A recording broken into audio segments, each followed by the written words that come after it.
In this video, we're going to talk about how our central nervous system gets information from our surroundings. We're going to talk about sensory transduction and our senses.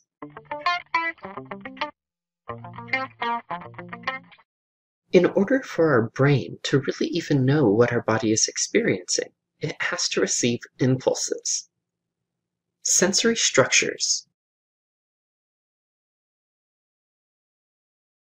within our body gather information, and they pass that information onto the central nervous system.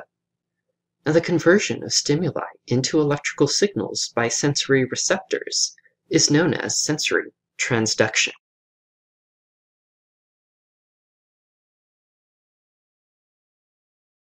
So really, our sensory receptors are converting these impulses into a series of electrical signals sent to the brain.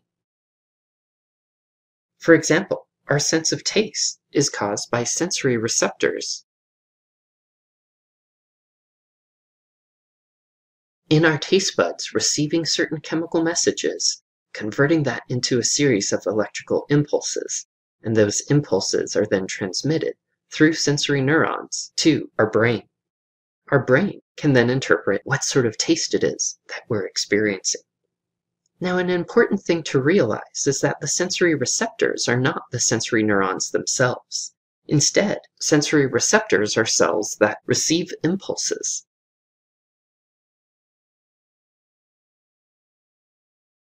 and will change in response to those impulses. The receptor potential will then cause the release, typically, of neurotransmitters to activate the sensory neurons. Receptor potentials are changes in membrane potentials of sensory receptors caused by sensory stimuli. These receptor potentials will vary in intensity, unlike the action potentials of the sensory neuron. The strength of the stimuli will cause greater changes in the receptor potential, resulting in differing numbers of action potentials being produced in the sensory neurons. So remember, the action potential in the sensory neuron will always be the same strength, even if the receptor potential varies. What will be different for a stronger impulse versus a weaker impulse is the number of action potentials generated in that sensory neuron. In sensory adaptation,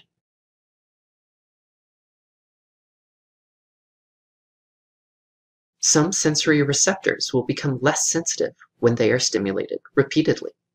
This is why a room seems especially dark after turning off the light, but your eyes get used to the low light conditions after a little while. This is also why your radio in your car seems so much louder when you first get in, compared to the level at the end of your last trip. Sensory adaptation is an important ability, and it's something that our brain is able to do. It's thought that some individuals who are on the autism spectrum do not have sensory adaptation abilities, and that's why certain stimuli are so intense for those individuals. Now that we've talked a bit about senses and sensory transduction, let's look at a few specific senses and sensory receptors. Sensory receptors can be grouped into 5 categories, which work in various combinations to produce the 5 human senses. You might almost think that there would be one type of receptor for each sense, but it turns out that's not exactly the case. Here we see a section of human skin that shows several different types of sensory receptors. So our sense of touch actually requires several of these. This also reveals why the surface of our body is sensitive to such a variety of stimuli. There are receptors for heat. There are receptors for pain. There are receptors for heavy pressure or strong pressure. All of these send their impulses to our brain, and our brain interprets that as our sense of touch. Pain receptors respond to various stimuli causing injury or damage. While pain is uncomfortable, that's sort of the point. It's our body's way of letting us know that there's injury or damage, that something needs our attention. There are thermoreceptors,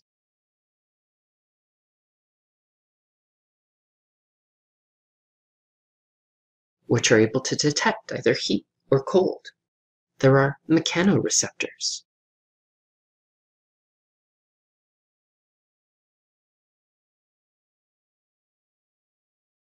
which are stimulated by various forms of mechanical energy, like pressure or light touch.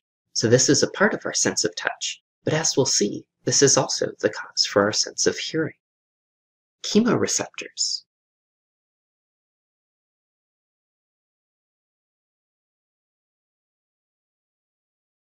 respond to various chemicals in the external environment or within our own body fluids. Both our sense of taste and our sense of smell are dependent on chemoreceptors. And lastly, electromagnetic receptors.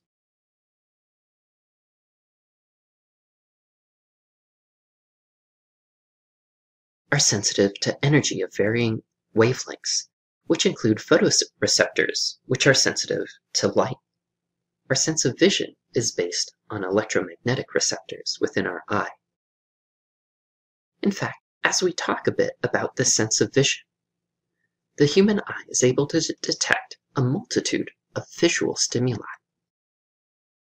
The human eye has many structures with diverse functions. I'd quickly like to describe some of the regions of the eye and the role that they play in our sense of vision. So the sclera is the outer covering, or the whites of our eyes. It's made of an opaque connective tissue material. The cornea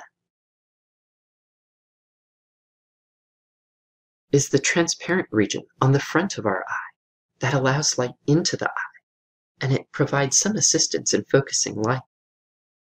The iris of the eye controls how much light enters the eye and gets to the retina on the back of the eye. The iris is the colored region of the eye. When we say someone has brown eyes or blue eyes or green eyes, it's the color of the surface of the iris that we're commenting on. The lens of the eye is directly behind the pupil, which is the hole in the center of the iris.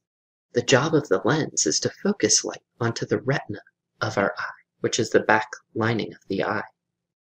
There are also two major fluid-filled chambers that make up the bulk of the eye.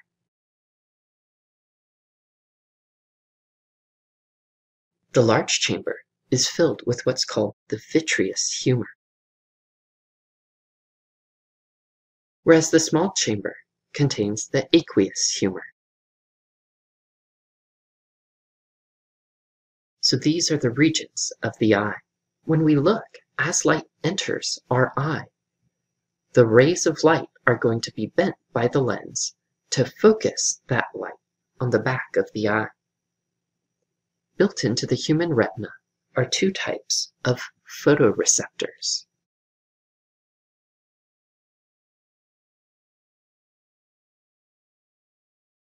These photoreceptors are going to be in that category of electromagnetic receptors. These two types of photoreceptors are named for their shapes. The cones of the eye are stimulated by bright light, and they help us to distinguish color. The cones contain visual pigments photopsin, which absorb that bright light. These cones will be concentrated within the fovea of our retina. Rods, on the other hand, are extremely sensitive to light and enable us to see in dim light, although only in shades of gray. They contain the visual pigment rhodopsin and can absorb dim light. So our rods and our cones, these are our two types of photoreceptors. The fovea is a region on our retina with a high concentration of cones. It is the retina's center of focus. Three of the most common visual problems are farsightedness,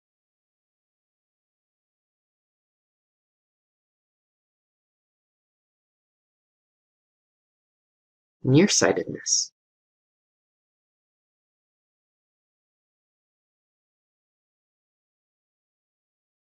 and astigmatism.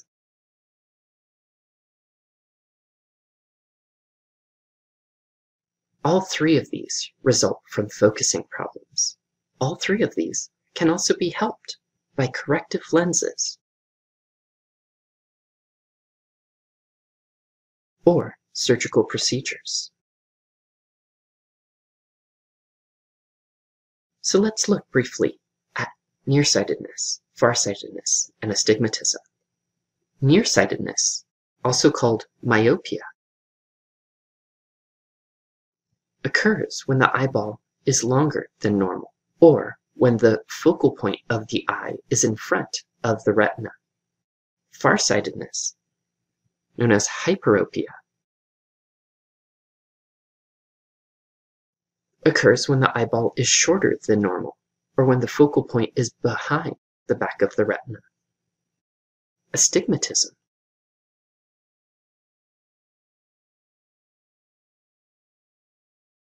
is blurred vision caused by a misshapen lens or cornea, which will end up bending the light in a slightly irregular way, not that the light is being focused in front of or behind the retina.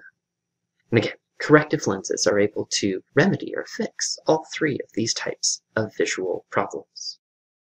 They also may be able to be treated surgically through something like LASIK or a reshaping of the cornea or lens. In our next video, we're going to look at hearing and see how our ears convey electrical impulses to our brain based on vibrations. See you in the next video.